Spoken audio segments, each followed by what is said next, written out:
Hello, welcome to another video. Today we're going to talk about 5 things I'd recommend doing if you're planning a trip to Japan. This is just based off of my experience. We went in September of 2025. I'm so excited if you're going, if you're planning a trip.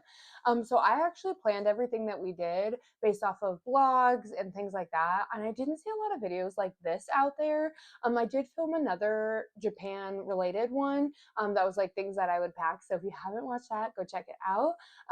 But I wanted to just share like the top 5 things that we did that I would recommend you do if you go. I know this is really dependent on where you're staying, if you're going to Tokyo, if you are going multiple places.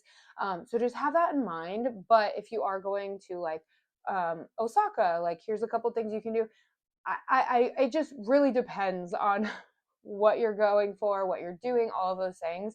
So just take this with a grain of salt, but I hope this is just helpful to give you some ideas if you are going. Here's some things that you can do. If you are new here, if you're just clicking on this video of mine, hi, thank you for being here. My name is Alex. I do vloggy style content. I've been doing some like gift guides. I've been doing some Japan catch-ups, all the things. Like I'm just sharing it all with you. So I hope you stick around, like, subscribe. Again, stick around for a while. I am doing Vlogmas this year if that hasn't already started, so definitely go check that out as well on Shorts. But let's get into the video. Okay, so I have 5 things that we did that I would definitely recommend you do. I will try to link them down below. I went through for most of these things. I went through Get Your Guide, which is like an app. I talked about it in my like catch up video, so I'll link that here if you want to go check it out.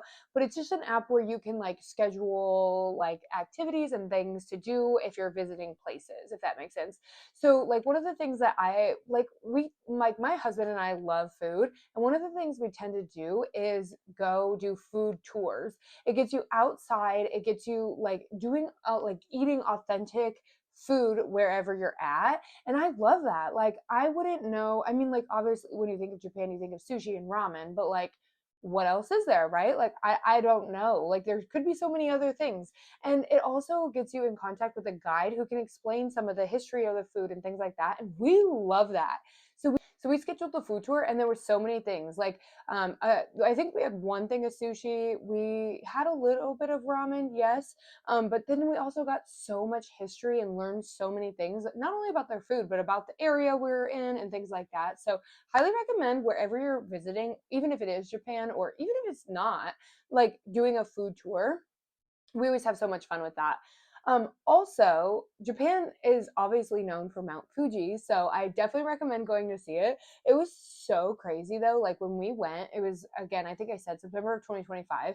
We got like a private tour, I guess, where essentially this guy picked us up in a van and drove us out there. And we were going to hike, but like you at the time of year we went, you couldn't hike or whatever. So we went to the fifth station, which is like the top, the farthest you can go without hiking.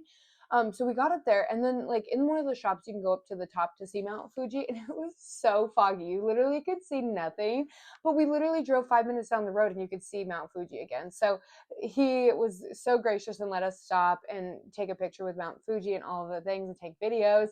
And it was just so beautiful. And it was honestly, it was so crazy because when we were in Tokyo, it was like 90 degrees Fahrenheit there.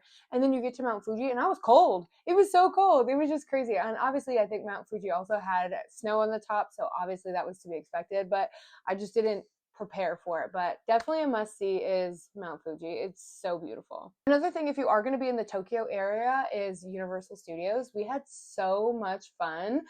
They also have like Nintendo World and inside of Universal Studios, obviously. So we went into Universal Studios and went straight to Nintendo Land because we wanted to start there. You do have to have a time ticket, just so you know.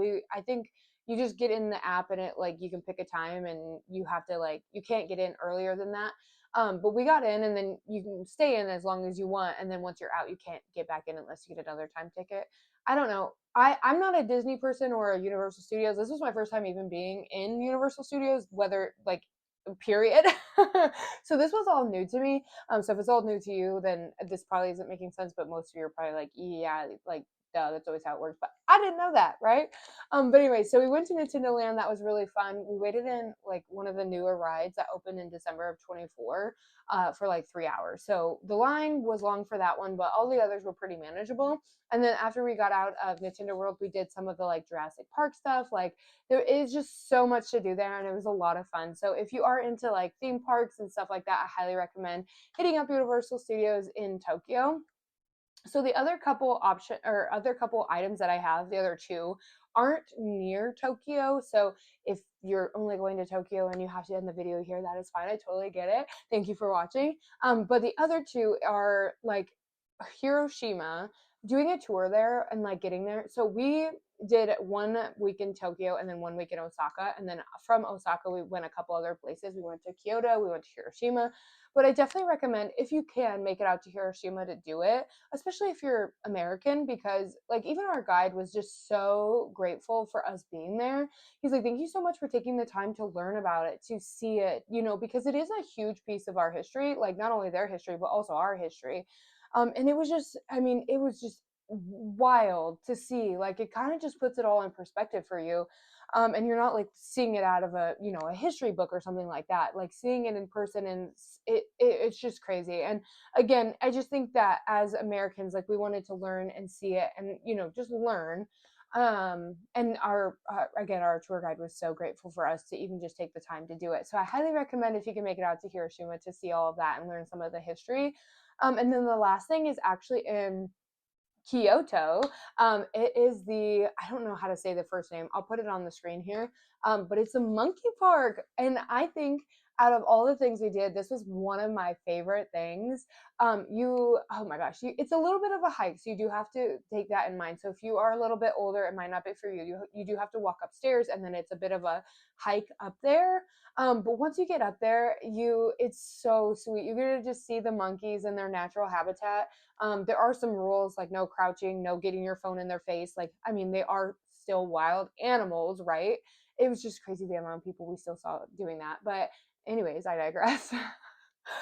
We kept our space and just observed, but it was so cute. They had a lot of like baby monkeys and stuff like that. It was just, I loved it. Like it was so cool to see them like hanging on. It was like being in a zoo, but you were actually like literally in the exhibit with the monkeys. It was just a lot of fun. And I really enjoyed that. So if you can make it out there, I highly recommend going to see them. Again, it is a little bit of a hike up there and down. But we really, really enjoyed that. But those are like my 5 top things that we did in Japan. And if you're going, hopefully you can make it to those as well.